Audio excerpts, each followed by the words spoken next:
Okay, sad news coming out of Louisiana. 20-year-old Caleb Wilson, who attended Southern University located in Louisiana, passed away. He was a student, and apparently he was partaking in a hazing ritual, I guess. He was pledging for Omega Psi Phi Fraternity Incorporated, and I guess in an off campus, we have to stress that because that's going to matter in this investigation. It was during an off campus hazing ritual where he apparently, I guess, collapsed, and he was found unresponsive. There's a lot of holes. They're currently investigating this, but I'm going to play this news clip, and then we can have an honest discussion about this. Southern student dead after taking part in an off-campus fraternity ritual. A source tells WAFB that members of the Omega Phi Psi fraternity were carrying out a ritual off-campus where pledges stand in line. And that's when 20-year-old Caleb Wilson collapsed. You're seeing his image right there on the screen. He was taken to the hospital by other fraternity members, where he later died. We're told the group was at the North Sherwood Forest Community Park. Authorities say it happened around 3 earlier this morning. Wilson was a member of the Southern Human Jukebox Marching Band. The university releasing a statement in response saying, quote, Southern University is aware of an off-campus incident that may have resulted in the death of student Caleb Wilson. The campus community extends condolences to his family, classmates, and loved ones. Southern is cooperating fully with the Baton Rouge Police Department. No further information is available at this time. So this happened early in the morning, Friday morning, I guess Friday, February 28th. And there's a lot of questions and not enough answers. It's still early in the investigation. Um, Omega Psi Phi Fraternity International declined to comment Friday if Wilson was a member when the advocate asked to confirm his affiliation. This is a news article. He's not a member, but he was pledging, so therefore he was not an official member. But he was, being actively, quote unquote, recruited. In its statement, the Wilson family says, as we navigate this painful journey, we ask for your continued prayers and respect for our privacy. We find comfort in knowing that Caleb's spirit lives on in the memories we cherish and the love we hold for him. But I believe now, Omega Sci Fi has addressed it, and they have. I'm trying to look to see if there's an actual statement. I'm reading from an article from The Advocate. They did not submit any kind of statement for the article, but I believe on their website, if I can find it, I will put it here. They have made a statement, and I'll pause to take a screenshot of the organization's website. All right, so let's get into the nitty gritty of this topic. But first, I want to send my condolences to the family of Caleb Wilson. I hope that he gets justice. I hope his family can get some justice. And I know this will be a thorough investigation because I believe he is from Baton Rouge, Louisiana. His father is a sergeant. So his father is actually a police officer. And unfortunately, we live in a society where depending on who you are and the connections you have, your your your road to justice can be swifter. It can be quicker. That's just the honest truth. And it's sad, but it's true. So if there's any cover up, I say all that because if there's any, they try to thwart the investigation and hide and run and cover up, because honestly, these organizations are loaded. They have a lot of financial backing, a lot, because a lot of these people, actually almost all members of D9, almost all of them are highly educated people. You're pledging in college. So a lot of people in these organizations are connected. You know what I mean? I'm a part of D9. We have a lot of connections. You never know, wherever you turn, you meet someone, in some kind of profession, and you need help, or you need, I can always go to my sorors and say I need this, and they'll be like, I know a person, it's just the way it is. But seeing how his father is actually a part of law enforcement, I, I don't think it's going to be that easy. With the connections of the D9, it's a slippery slope, but I think it'll be a thorough investigation. I don't know if his father is a part of D9. That's a possibility. They're from the South. They're an African American family. He may have several family members that are part of D9. So this is tough to navigate, but yeah, so like I said, let's get down to the nitty-gritty of this topic. We know in the Black community, the topic of fraternities and sororities is controversial. It's controversial because those who don't understand it and don't know, they always shit on D9 frats and sororities. I've heard it my whole time being a part of the D9, which has been what, almost 20 years. I pledged Sigma Gamma Rho Sorority Incorporated, Spring '07. Sorry, not Spring. What am I talking about? Sorry, Spring '05. Sorry. Actually, 20 years. Um, yeah, we get all the, why do you have to join? Why do you think this? People, they're desperate. These people, it's a cult. It's this, it's that. It means different things to different people. But what pisses me off is situations like this, these hazing, right? I am anti hazing. I'm not going to say I was not hazed, but it shouldn't be to the point where it's causing bodily harm. It's shit like this that gives us a bad name. And it's not the organization itself, it's the bad apples. But unfortunately, those bad apples are tied to the fraternity or sorority's names. That's the problem. This is why I hesitate, right? If my children want to join a fraternity or sorority when they go to college, I'm hesitant now. I'm not sure, only because of what I've heard happens during hazing now. I'm not saying hazing wasn't crazy back when I pledged, or even before that, but some of the things that I'm hearing, I'm like, absolutely not. Unless the only thing that would probably save my kids is it, I don't know if it would mean anything if I show my face and I vet the chapter and I'm like, hey, listen, I'm a member or I'm part D9. I don't want no funny business here. I don't know, but some of the stuff, especially the sororities, yo, I don't know.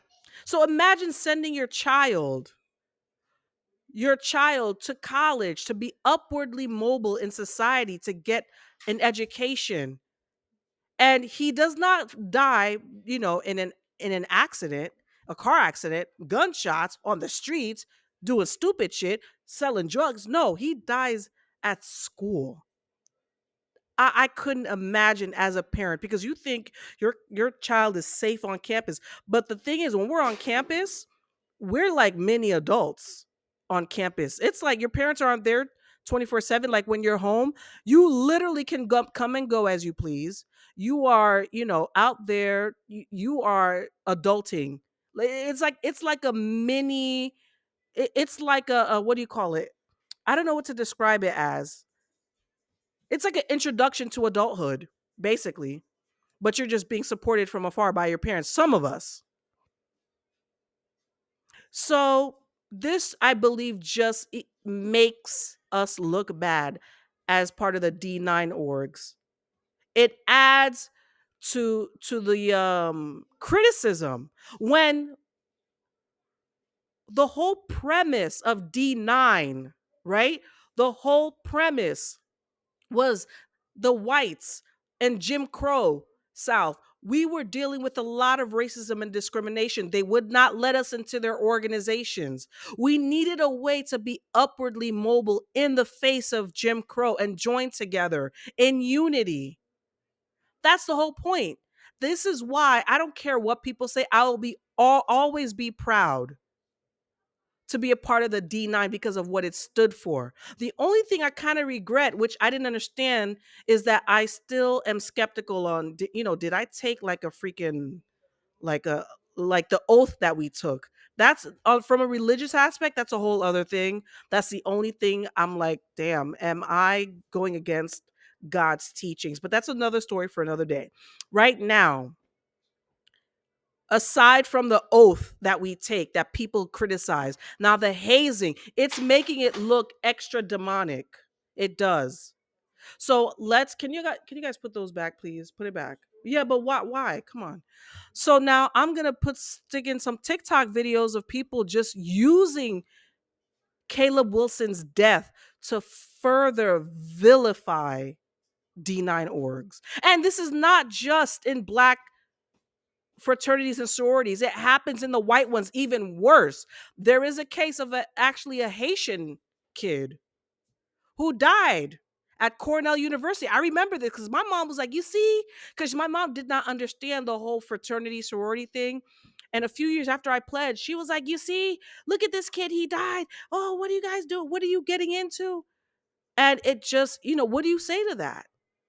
How do we explain ourselves? So let me just play a few TikToks, and then I can go into my thoughts, my stories, and I'll play a little bit of the Caleb, not Caleb, the, I think his name was George Dedune, the Haitian kid that died. It's time to cancel undergraduate pledging because it's getting to be too much at this point. I feel like once the fraternity or sorority is found responsible for a death, you need to just go ahead and pull them off the yard and never reinstate them. The death of Caleb Wilson is just insane. All of these rituals, y'all wake up. Wake up. This is more than just hazing. This is a spiritual awakening. Just go ahead and pull them off First the of all, yard. once again, rest in peace to the young brother Caleb Wilson, who tragically lost his life pledging for Omega Psi Phi. So here's the $1,000,000 question. Since some of these fraternities and their chapters want to act like gang gang, since they want to act like gang gang, and now you actually have people dying pledging for these fraternities, will we see the first ever fraternity RICO? That's a good job. That's a good point. I'll say this again solely for the internets.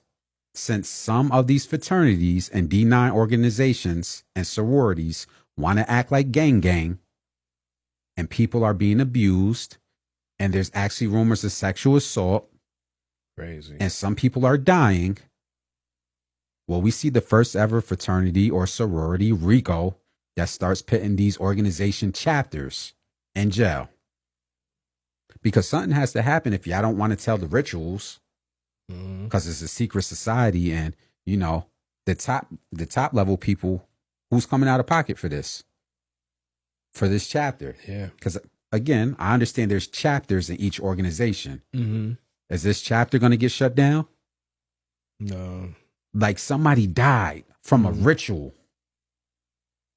What's going to be the accountability out of Year-old this? Southern University student by the name of Caleb Wilson has been pronounced unalive after an off-campus pledging ritual with the fraternity Omega Psi Phi went terribly wrong. According to Fox 8 News, he was actually a member of their band Human Jukebox, and early Thursday morning he was rushed to the hospital by a group of friends after he collapsed during an off-campus ritual where the pledges had to stand in a line. He was pronounced unalive at 3:15 a.m. after never regaining consciousness from passing out. According to this Facebook user, instead of immediately calling the police, they allegedly moved his body from North Sherwood Forest Community Park, guessing to a nearby apartment. Then, after he never regained consciousness, they are claiming that police were then contacted, but it was too late to save him. According to this Facebook user, his father is a member of the law enforcement community and he is now grieving. Southern University released a statement acknowledging his passing. Apparently, he was a junior at the university, majoring in mechanical engineering, and the university went on to extend their condolences to his family, classmates, and loved ones. Southern went on to say how they are fully cooperating with Baton Rouge Police Department, but you guys, this entire situation is also unfortunate. I did go to a university that had the Divine Nine there, but I personally didn't pledge.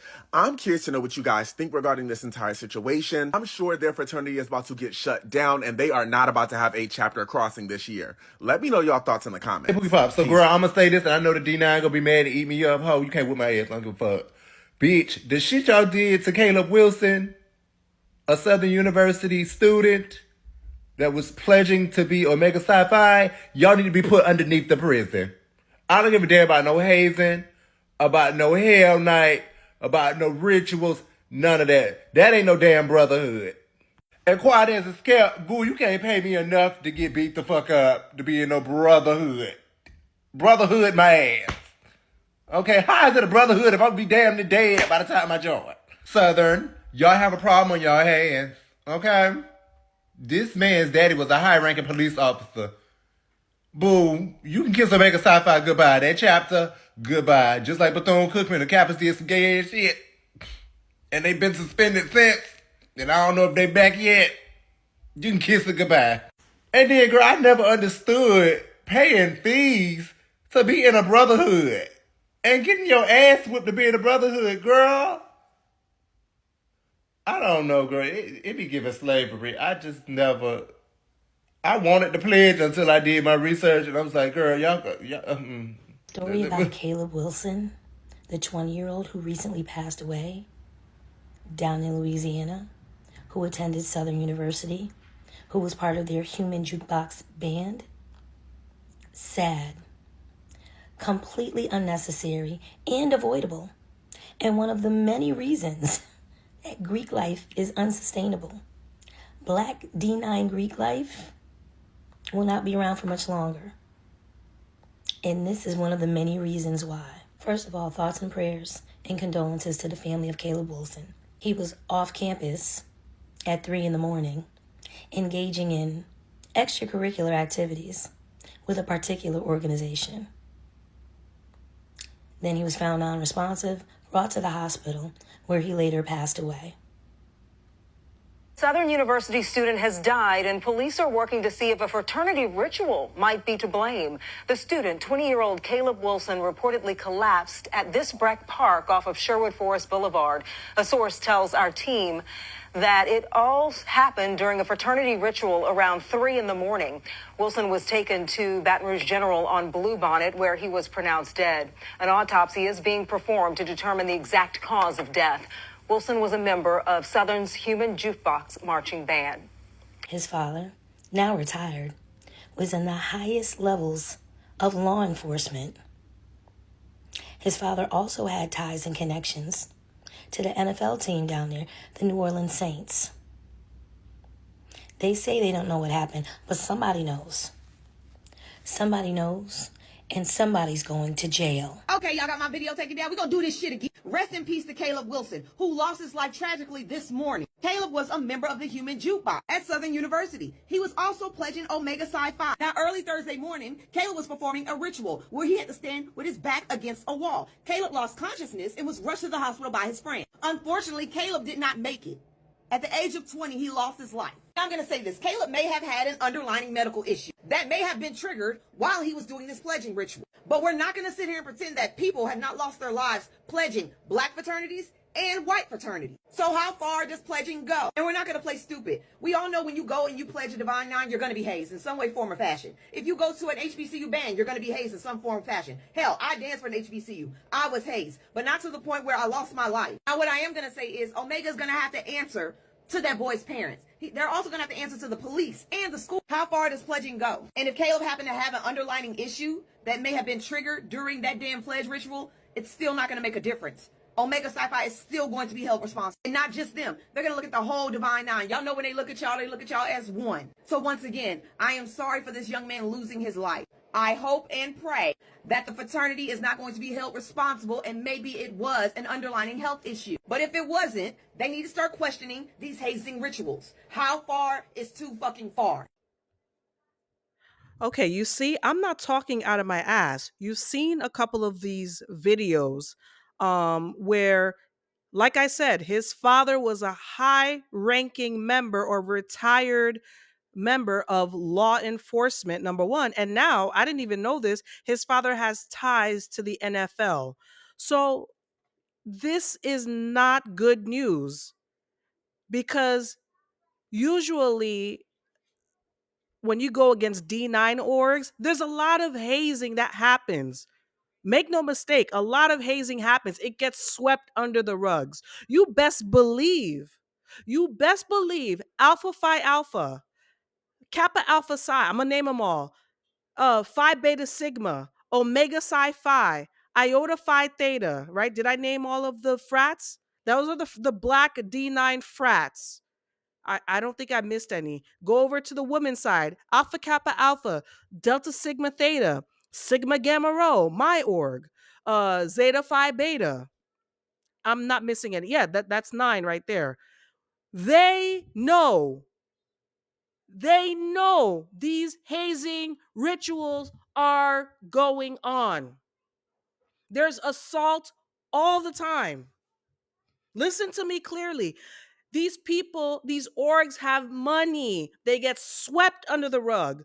I believe when I went to I went to our Northeastern conference, right? Our Northeast, oh my God, why am I drawing a blank? Anyways, I went to my Northeastern conference, the highest members of just our region. Yes, I went to Northeastern Regionals. They're all lawyers. Most of them are lawyers, CEOs. They're connected too. So yes, his father's connected to the NFL. So are many members of the D9, the highest levels of organizations and societies, and so this is going to be a very interesting case because you have law enforcement involved, but then again, you have a lot of members of D9 who are also at the upper echelon of law enforcement, right?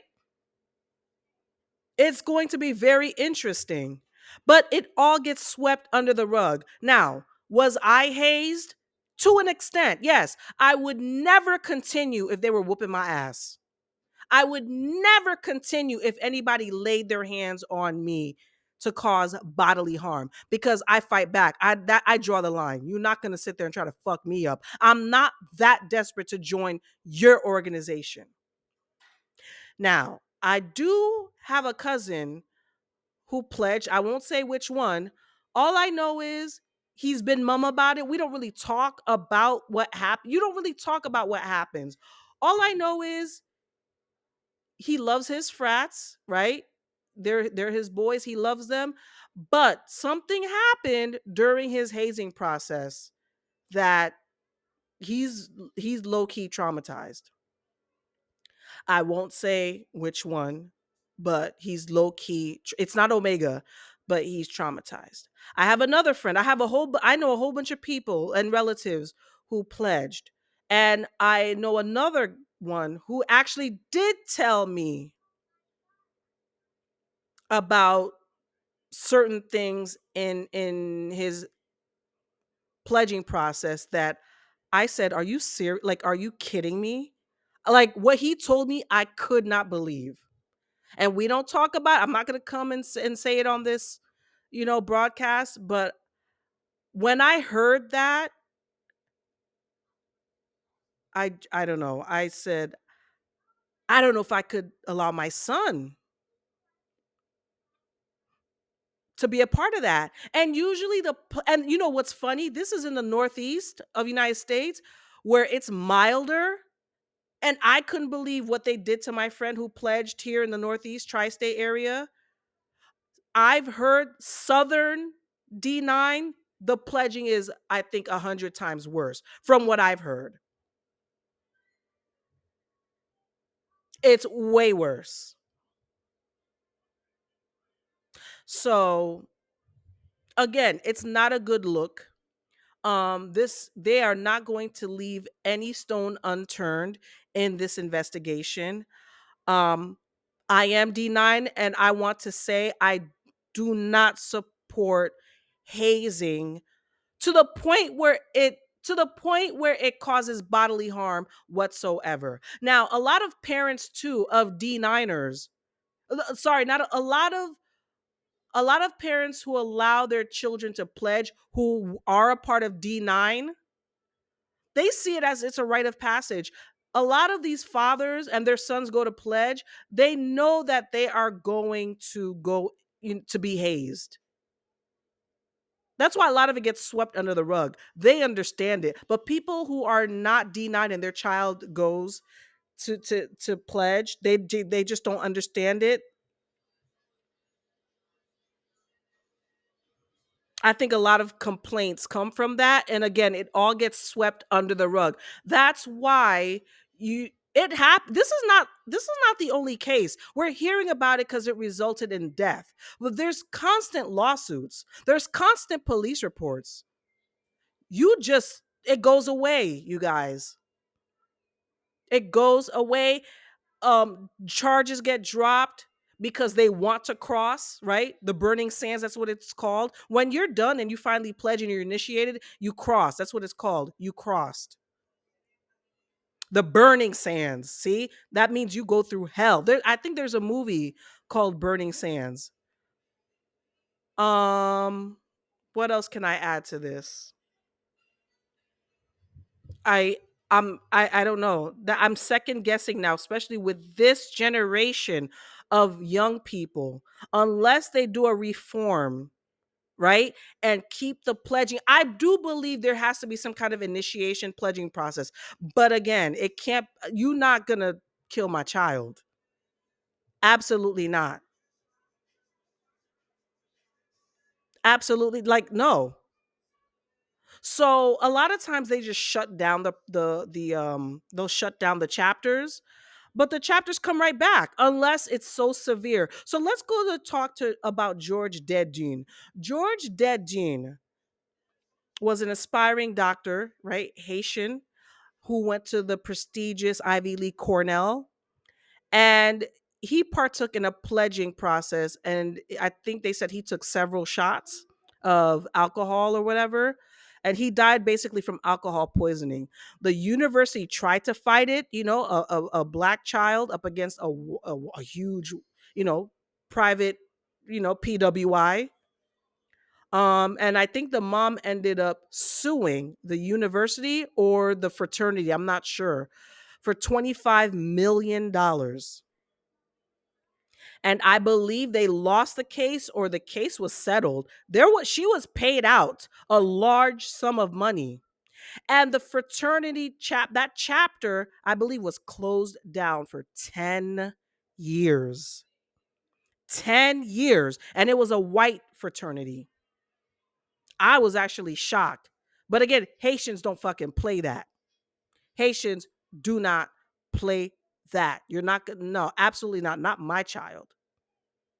University took action and is not named in the lawsuit. Since George's death, we've quickly acted to remove this fraternity from the campus for a period of not less than 5 years and to re-emphasize the policies that were already in place about hazing and against these high-risk behaviors. The lawsuit claims the kidnapping was part of a long-standing fraternity ritual authorized and encouraged by SAE.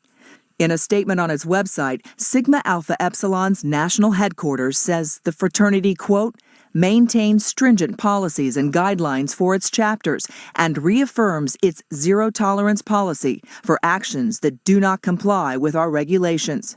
In May, Sigma Alpha Epsilon settled with a family in a hazing-related death at another university. Dedune's mother hopes her lawsuit will be the last. This lawsuit can be a powerful mechanism of communicating to other parents and other students, fraternities and universities that dangerous behavior takes place under the auspices of good, clean fun, and it's not. 3 former fraternity pledges named in the lawsuit also have criminal cases pending in upstate New York. In May, all pleaded not guilty to misdemeanor hazing charges. Matt. Michelle Franzen. Michelle, thank you very much. George Dedune's mother, Marie Lord Andre, is with us exclusively along with her attorneys, William Friedlander and Doug Fearberg. Good morning to all of you. Good morning. Marie, I hate to take you back to February, but I want to know, when you found out the circumstances of your son's death, what was your initial reaction? I was at work when the police detective in Brooklyn, New York came and told me Cornell had just called them to tell them my son died in his sleep. I couldn't believe it because I spoke to my son the day before. And when I realized they were really telling me the truth, I collapsed. Then they called 911, the ambulance. I ended up being in the emergency room. He had pledged this fraternity the year before. He was a member of SAE. Yeah. Had he ever talked to you? Because all our indications are this is a very well-rounded, grounded young man. Had he ever talked to you about concerns about drinking within that fraternity, about hazing rituals, anything like that? No. Actually, he told me it was a great opportunity for him to find job right after college, and it was opening several doors for him. Gentlemen, to file this lawsuit, you had to go and do some digging. Are you comfortable with the idea that you know everything that went on that night at that fraternity? Absolutely not. Typically, in the lawsuits that we've had against fraternities across the country, there's a code of silence that all of the members abide by immediately after the tragedy. We've spoken to one individual from the fraternity, but when it was clear to him that we were actually seeking substantial information on behalf of the family, he stopped talking. Sigma Alpha Epsilon, that's the local and national fraternity named in the lawsuit, released a statement, as Michelle mentioned. They said they maintain stringent policies and guidelines as part of its risk management program, and that it actively promotes an anti-hazing program. Based on what you know, do you think the words match the actions in this case? Well, you know, it's interesting, Matt, because SAE has as their implementation of their active anti-hazing policy, the implementation is by 18 and 19-year-old members. And in order for the policy to be implemented, they rely on the 18 and 19-year-old members. And that's something that we are trying to change with this lawsuit. We heard from the president of Cornell in that piece. He said that they took immediate action against this fraternity and banned them from campus for a period not less than 5 years. The president of Cornell also told us that prohibition simply doesn't work. Do you think that drinking should be prohibited in these fraternities? I think it should be banned, drinking and hazing. And the kids who did it, they have to face the consequences what they did, and other parents don't have to go through. Well, four of the young men involved in this death have been charged with misdemeanors, misdemeanor counts of hazing. Do you think those penalties are severe enough? No, it's not severe enough. And it's true that it is not true that what Cornell says about a ban on alcohol would be ineffective. In fact, the fraternity's own research indicates that over a 10-year period for fraternities that have gone dry, the risk of injury and death is reduced by 98%. This is a $25 million lawsuit, Marie, and you more than anyone know that money will not bring George back. So what do you want the outcome of the lawsuit to be? I want hazing and alcohol to stop, and I want those kids to to take responsibility of their action, because I don't want other parents to go through what I'm going through right now. George was a good kid. It was a great son, and I don't want anyone to go through that. And if they don't stop hazing and alcohol, another parent will go through that. Marie, thank you for being here. We appreciate it. Our condolences, and thanks for sharing your story. Doug and William, thank you very much as well. Thank you very much. Last forever. At Cornell, Sigma Alpha Epsilon fraternity had this annual tradition where pledges got to haze their big brothers. And on February 25th, 2011, at around 3 a.m., the pledges got to haze George. Soon after, news broke about the hazing. They bound his wrists and ankles with zip ties and duct tape and compelled him to consume alcohol until he lost consciousness. Back at the frat house, Dedun was dumped on a couch and left to die.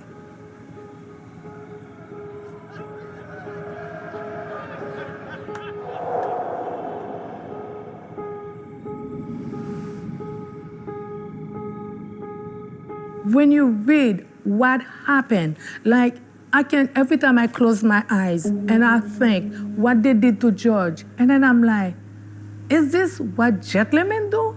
Is this what make you a man? George was the fourth hazing-related death within SAE, a fraternity with deep roots and a storied reputation covered widely by news media all over the country.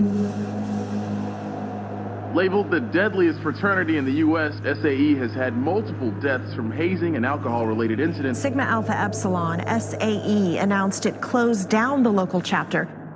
A few years after George's death, someone leaked this video made by members of SAE at the University of Oklahoma.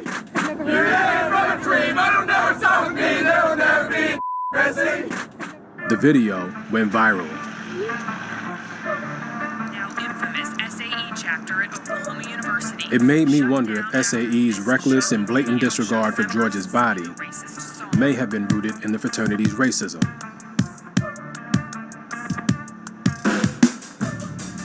Since then, SAE has been trying to change its image. Because now, more than ever, the world needs true gentlemen.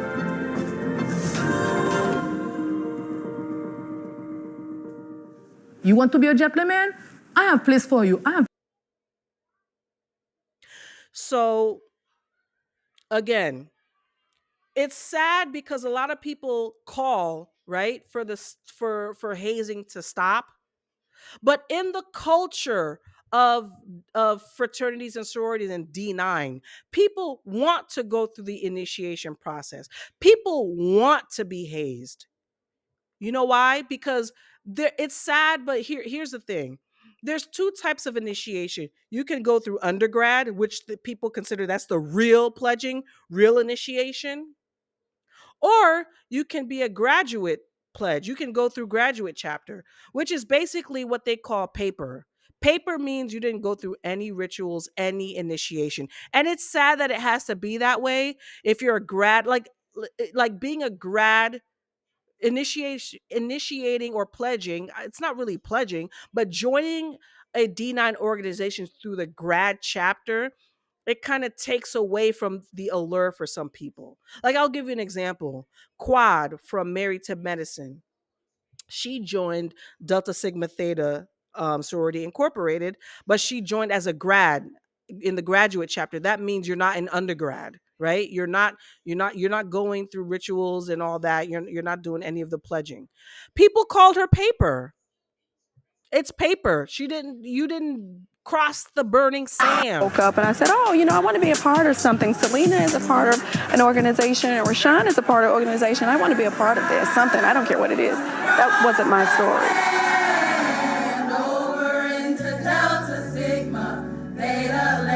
Miss Quad in her early 20s is definitely different from Miss Quad, who's now in her 30s. And with adding Delta to my life, and really believing in the ideas in which my founders set out, it's ever changing.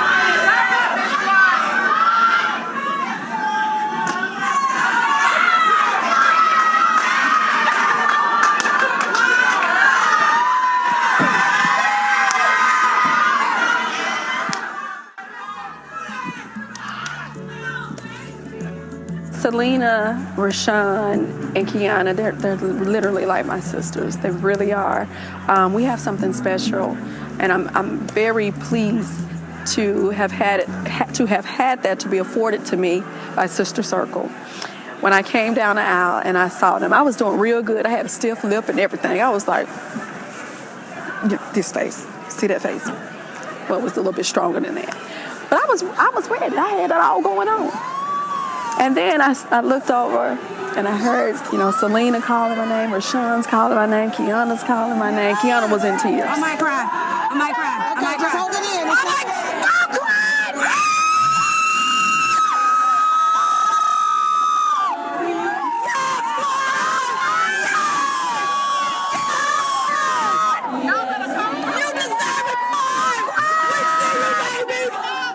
So that's why it's hard, right? It would be so hard to discontinue the whole pledging and hazing process. Now they can add, restrictions and limitations to it. But listen, per organization, there are thousands of chapters, you guys. In one state, you can have hundreds of chapters.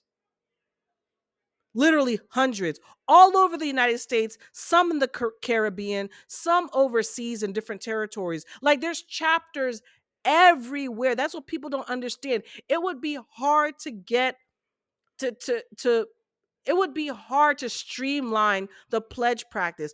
And you're still going to have some knuckleheads still who believe in the whole hazing process, still haze people. I know some of our Kappa brothers, listen, we were a part of their, sad to say, I was a part of a Kappa's pledging their hazing. Now, nothing crazy happened, but I witnessed some crazy shit, like nothing like that caused bodily harm, but they included us in it as their, we're their sister sorority, and we put them through some hell too, but nothing crazy. Like, I would not partake in anything like that, but it was funny, but it was just like, damn, the frats have it tougher for some people, but people will still get away with shit because people will still keep their mouths shut because they want to join that bad. People are out here branding themselves. So what does that tell you? Omegas are notorious for being branded. Did y'all know that? Me, I would never. Branding is akin to being claimed by a slave master. That's the one thing I never understood about the frats. Why would you want yourself to be branded when they used to brand slaves, right? To identify them by their owner. God is my owner. So even though, yes, I'm loyal to my sorority, I would never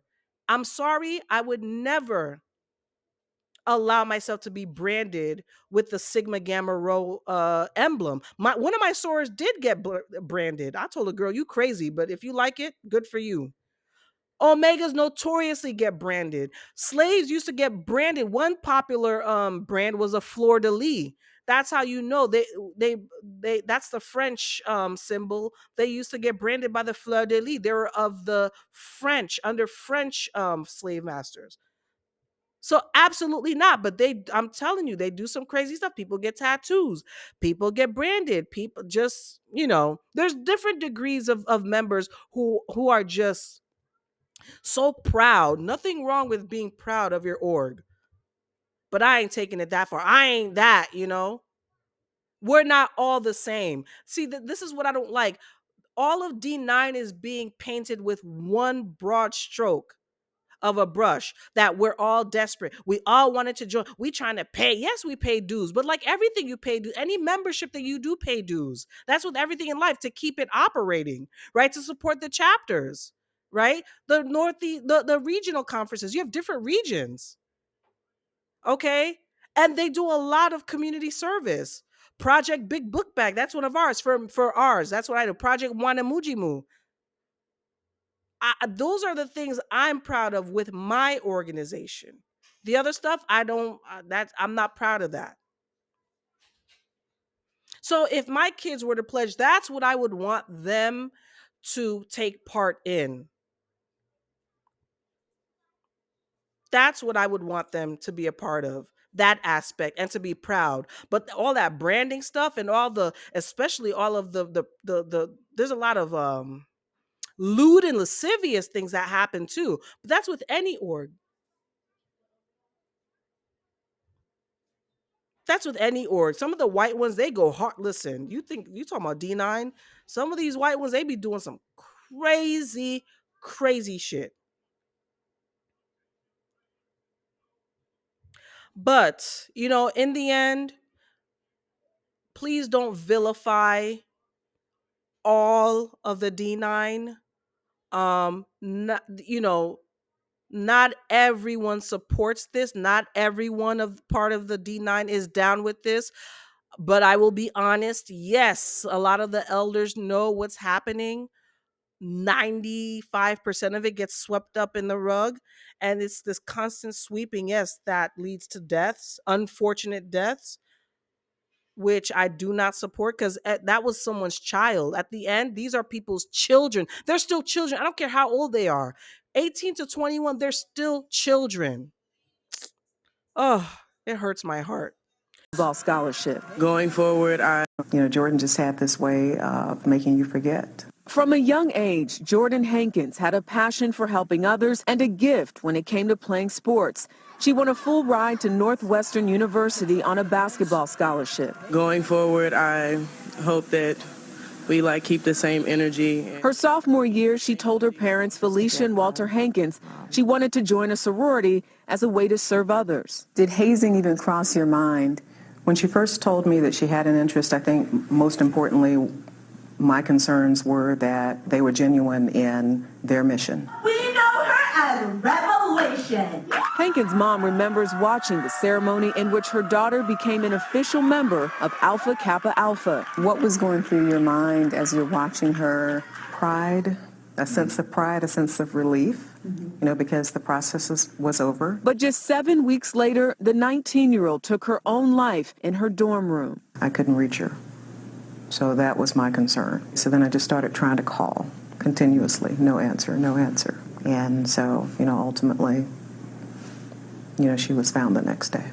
Even if you are part of sorority or fraternity, it could happen to your family. It could happen. And it did. A lawsuit against the sorority and 9 members alleges that during post-initiation pledging, Jordan was subjected to physical abuse, including paddling, financial exploitation, sleep deprivation, and other forms of hazing intended to humiliate and demean her.